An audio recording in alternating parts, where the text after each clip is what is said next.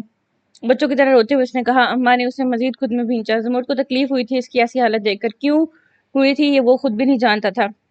امی کے تیسرے پہ ابو مجھے لے کر اپنی دوسری بیوی کے گھر آ گئے میرے لاکھ منع کرنے کے باوجود. لیکن میری پہلی ملاقات ان کی فیملی سے نہیں ہوئی کیونکہ وہ وہاں نہیں تھی. اور ابھی امی کو مرے 15 دن بھی نہیں ہوئے تھے جب ابو نے آ کے مجھے نیا حکم سنایا کہ ان کا دوست پرسوں آ رہے منگنی کے بجائے چھوٹا سا نکاح ہوگا. میں تو رو نہیں رہی تھی اور نہ چیخ رہی تھی, بس بے یقینی سے ابو کو دیکھ رہی تھی. ابھی میری امی کو گئے دن ہی کتنے ہوئے تھے اور ابو میرے نکاح کی بات کرے تھے. میں نے بہت سمجھایا, خود کی جان لینے کی دھمکی بھی دی اور واپس اپنے گھر آ گئی, پر وہ بھی ضد پر رہے تھے اور مجھے وہاں سے واپس اپنے گھر لے گئے. میں وہاں جاتی تو مجھے واپس لے آتے. میں یہ شادی نہیں کرنا چاہتی تھی فی الحال تو بالکل بھی نہیں, اور میں کسی کو جانتی نہ تھی. تب میں نے کسی سے مدد لینے کا سوچا اور میں بہت دور دور تک سوچنے کے بعد معلوم ہوا میں اپنی امی اور اپنے بلڈنگ کے چند لوگوں کے سوا تو کسی کو پہچانتی تو کیا اچھی طرح جانتی بھی نہیں. اور مجھے تب آپ یاد آئے. کیسے یہ مجھے خود نہیں معلوم. زمور جو دیوار سے ٹیک لگایا نیچے زمین پر بیٹھا ہوا اسے سن رہا تھا چونک کر سر اٹھایا. کیوں آئے یہ مجھے بھی نہیں پتا. میں چھپ کے گھر سے نکلی سیدھا ڈھابے پر گئی. وہاں جا کے پتا چلا کہ آپ چند دنوں کے لیے ڈھابے پر آئے تھے, واپس چلے گئے. وہاں سے آپ کا پتہ لیا اور پھر یہاں. مجھے نہیں پتا آپ لوگ میری مدد کریں گے یا نہیں, پر میں آپ لوگوں سے مدد کی درخواست کرتی ہوں. چند دنوں کے لیے مجھے اپنے ساتھ رہنے دیجیے. اب میں ایموشنلی اتنی طاقتور نہیں ہوں کیسے حالات کا سامنا کر سکوں. باری باری دونوں کو دیکھتے اس نے کہا, پھر اپنی نظریں زمین پر جما دی. کیوں نہیں کریں گے تیری مدد؟ اللہ نے تیرے اتنے اچھے کام کے لیے ہمیں چنا ہے, ہم کیوں اس کو ناراض کریں گے؟ اماں نے اسے دلاسا دیتے ہوئے کہا. اور تو تھک گئی ہوگی, ابھی آرام کر, اس چارپے پر لیٹ جا, بڑی ہے, ہم دونوں آ جائیں گے. امی ساتھ ہوئیں. اسے سارے لادی سے مجھ کچھ نہیں بولا اس کے مدد کرنے یا نہ کرنے کے بارے میں, اور کمرے سے نکل گیا. تو یہی بیٹھ, میں کھانا لے کر آتی ہوں, اور کچھ کھایا پیا بھی نہ ہوگا. اماں اسے کہتی کمرے سے نکل گئی, جبکہ سمرا کے چہرے پر کافی دنوں بعد مسکراہٹ آئی تھی. سمرا کو 2 دن ہو گئے تھے گاؤں میں. گاؤں والے سے اماں نے اپنی دور کے رشتہ دار کے متعارف کروایا تھا, جبکہ چھوٹے ماموں اور بڑے ماموں کی فیملی کو پتا تھی اصل وجہ. وہ دن بھر زیادہ تر اماں کے پاس ہی ہوتی, البتہ سمرین اور فاریہ بھی زیادہ وقت اسی کے ساتھ ہوتی, جس وقت سے ان میں کافی دوستی ہو گئی تھی. عصر کے بعد کا وقت تھا جب گھر کے پیچھے اونچائی میں وہ تین ایک پتھر پر بیٹھی دکھائی دے رہی تھی. وہاں سے گھر کا صحن صاف دکھائی دیتا تھا. تو آپ سچ میں ایک مصنفہ ہیں؟ سمرین ابھی تک حیران تھی. ہاں جی. سمرا نے ایک گھاس کا تنکا اٹھایا اور اسے توڑنا شروع کیا. اس طرح تو آپ بہت مشہور ہوں گی نا؟ سمرین پر جوش انداز میں اسے پوچھ رہی تھی. دھوپ آہستہ آہستہ روانہ ہو رہی تھی. آسمان صاف تھا. آج صرف فیس بک تک, مطلب دیکھو, میں پہلے لکھتی تھی اور فیس بک پہ پوسٹ کر دیتی تھی. آہستہ آہستہ میرے کاریہ بڑھتے گئے, اور جب مجھے لگا میں اپنا کام کتاب میں لانے کے قابل ہوں, تب میں نے کتاب پر کام کرنا شروع کر دیا. یوں 1 سال میں میری 2 کتابیں پبلش ہوئیں. چونکہ لوگ صرف میرے نام اور کام کو جانتے ہیں تو مجھے پبلک میں نہیں پہچان سکتے کہ میں ان کتابوں کی مصنفہ ہوں. تو میں مشہور صرف سوشل میڈیا تک ہی ہوں, اصل لائف میں نہیں. سمرا نے کا بالکل چھوٹا چھوٹا کر کے پھینکتے ہوئے جواب دیا. میں اور فاریہ بھی کبھی کبھی پڑھا کرتے تھے ناول, جب فواد بھائی ہمیں فون دیا کرتے تھے اپنا فیس بک سے, پر اب اپنا فون ہے تو فیس بک کی اجازت نہیں ہے. سمرین نے ناک سے کوڑی. کس طرح کے ناول پڑھتی تھی تم لوگ؟ سمرا نے اشتیاق سے پوچھا. ایسے ناول جن میں ہیرو اسٹرا ہو, کریلا ہو, اور ہیروئن معصوم سی اور کم عمر سی, سمرین نے مزے سے کہا. یا پھر ایسے جس میں لڑکا اغوا کر کے لڑکی سے شادی کرے, محبت کرتا ہو یا انتقام کے لیے, لیکن بعد میں سے ساس ہو جائے, وہ دونوں ہنسی خوشی رہنے لگے. فاریہ نے بھی بعد میں حصہ لیا. سمرا منہ کھولے کبھی ایک کو دیکھتی کبھی دوسرے کو. پتہ ہے جب لڑکی کو اغوا کر کے لڑکا نکاح, ابھی سمرین کی بات پوری نہیں ہوئی تھی جب سمرا تیزی سے بولی. تب نکاح ہوتا ہی نہیں ہے.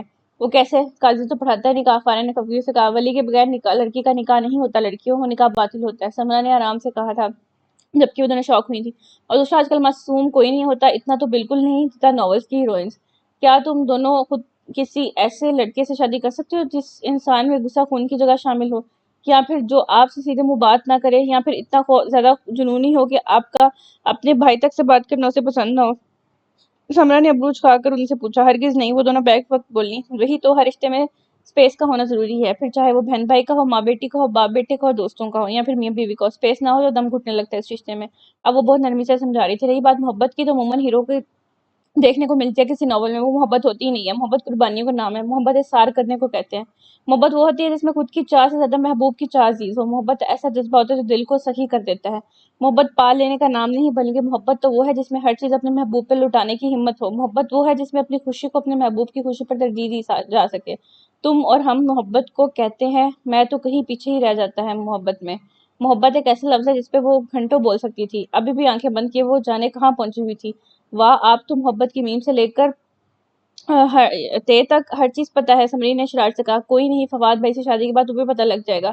انہیں تو ابھی سے پتا ہے۔ خیر، فارغ نے دانت نکالتے ہوئے کہا۔ فواد بھائی کی چمچی چپ رہو، فواد بھائی بھائی ہیں میرے، سمرین نے دانت پیستے ہوئے کہا۔ اماں تو کہہ رہی تھی تمہارا رشتہ فواد بھائی سے ہوا ہے اور جلدی منگنی ہوگی، تو تم اب بھائی کیوں کہہ رہی ہو؟ اب تو چھوڑ دو، سمرہ نے حیرانگی سے کہا۔ نہیں ہوگی منگنی، کیونکہ نہ ہی مجھے اس رشتے میں کوئی خوشی ہے اور نہ ہی میں منگنی کروں گی، اور فارغ کے مطابق یہی بات فہد بھائی بھی کہتے ہیں۔ سمرین نے ہوا میں بات اڑائی۔ اور ایسا کیوں؟ کیا تم لوگوں کی آپس میں نہیں بنتی؟ سمرہ نے وجہ جاننا چاہیے۔ نہیں ایسا نہیں ہے، دیکھیے جیسے زمرد بھائی نے فارغ کے لیے کہہ کر منع کیا تھا کہ وہ اسے بالکل چھوٹی بہن مانتے ہیں، تو بالکل ویسے ہی میں اور فواد بھی ہیں۔ سمرین نے تفصیل سے جواب دیا۔ سمرہ کو جانے کی سن کر خوشی ہوئی کہ زمرد کا رشتہ فارغ سے طے ہوتے ہوتے بچ گیا، لیکن ہمارے بھائی جیسا کوئی نہیں ہو سکتا، فارغ نے محبت سے صحن میں دیکھتے ہوئے کہا۔ ان دونوں نے نظریں بیک وقت صحن میں گئیں۔ زمرد لکڑی کا دروازہ کھولے اندر آ رہا تھا، بالکل سمرین نے بھی تائید کی۔ وہ چھوٹے ماموں کے ساتھ کھیتوں میں کام کروایا کرتا تھا، وہ اس وقت آ جایا کرتا تھا۔ ان دونوں کی نظریں اسی پہ تھیں اور تینوں کے لب مسکرا رہے تھے۔ کچھ لوگ آپ کی زندگی میں اچانک سے آ جاتے ہیں اور پھر لاکھ کوششوں کے باوجود زندگی سے نکل نہیں پاتے، کیونکہ انہیں کہیں جانے کی اجازت نہیں دیتا۔ سمرہ نے زمرد کو دیکھتے ہوئے سوچا۔ زمرد اندر گیا اور پھر کچھ دیر بعد واپس آیا۔ وہ جانتی تھی کہ وہ مسجد آ رہا ہوگا، اتنا تو اس کی عادت کو جان کی تھی۔ بہت اچھے ہیں نا؟ سمرین نے سمرہ کو دیکھتے ہوئے معنی کے لہجے میں پوچھا۔ پتہ نہیں، سمرہ نے مسکراہٹ دبائے زمرد کو دیکھتے ہوئے جواب دیا۔ تو پتہ لگائیں نا، دل سے ذرا اس بارے میں گفتگو کریں، فارغ نے ہنستے ہوئے کہا۔ تو سمرہ نے بس اسے گھورنے پہ اجتناب کیا۔ زمرد چلتے ہوئے رکا اور اپنی نظر اٹھا کر گھر کے پیچھے بڑے پتھروں کی جانب دیکھا تو وہ اسے تینوں نظر آئیں۔ وہ اسی کی طرف دیکھ رہی تھی۔ اس نے جلدی سے نظریں پھیری اور پھر آگے بڑھ گیا۔ بعض لوگ عجیب ہوتے ہیں، بنا کچھ پوچھے، بنا کچھ کہے آپ کے دل کی گہرائیوں میں اتر جاتے ہیں، انہیں اجازت تک لینے کی توفیق نہیں ہوتی۔ زمرد نے باہر نکلتے ہوئے سوچا۔